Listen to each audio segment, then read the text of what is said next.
It's Weekend Update with Mariana Sotomayor and Samantha Seal.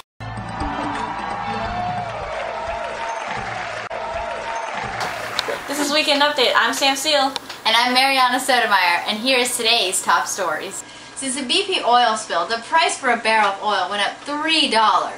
That was 5,000 barrels a day, or $430,000, floating away and killing birds in the meantime. Why does looking at animals covered in oil make me sad? But looking at animals covered in oil and deep fried make me hungry. The BP president also said that the company would survive. That's like someone running over your dog and saying, "Don't worry, my car is fine." A new poll found that 43% of Americans think President Obama is doing a good job at handling the BP oil spill.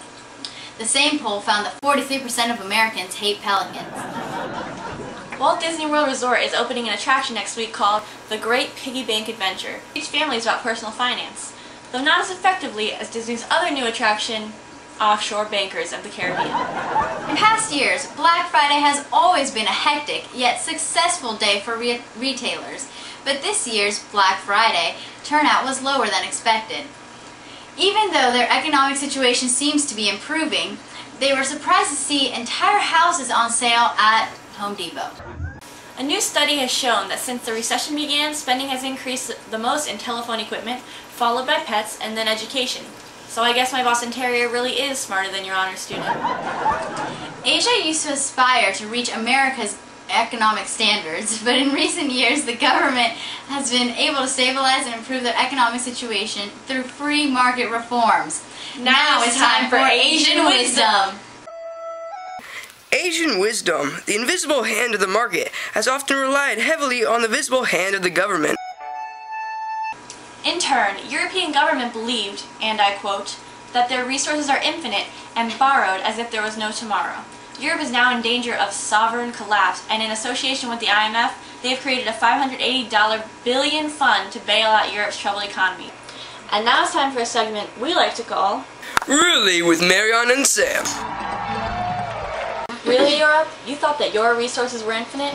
But nobody else's, just yours. Sure, you still have monarchies, but have you conquested anybody lately? Has anyone ever wanted to share anything with you since the American Revolution? I mean, really. And really, Europe, $580 billion? Really?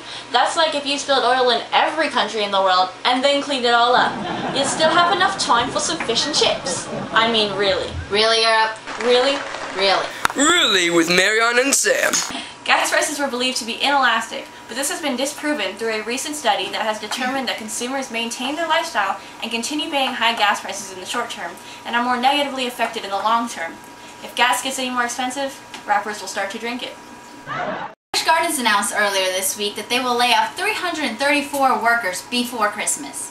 They also announced that you must have at least 2 people in your party, one to ride the rides and one to operate the rides. Now it's time for a special segment we like to call Articles in our economics book. Microsoft was accused of predatory conduct and potential monopolistic intentions in the most significant antitrust case in the last decade. In November 2001, Microsoft reached a settlement which gave personal computer makers greater freedom to install non-Microsoft software such as internet browsers. Upon hearing these accusations, Bill Gates decided to capitalize on the notoriety of the trial and come out with a new game, Microsoft Monopoly. From Weekday Update, I'm Mariana Sotomayor. And I'm Samantha Seal. Enjoy your break and have a pleasant tomorrow.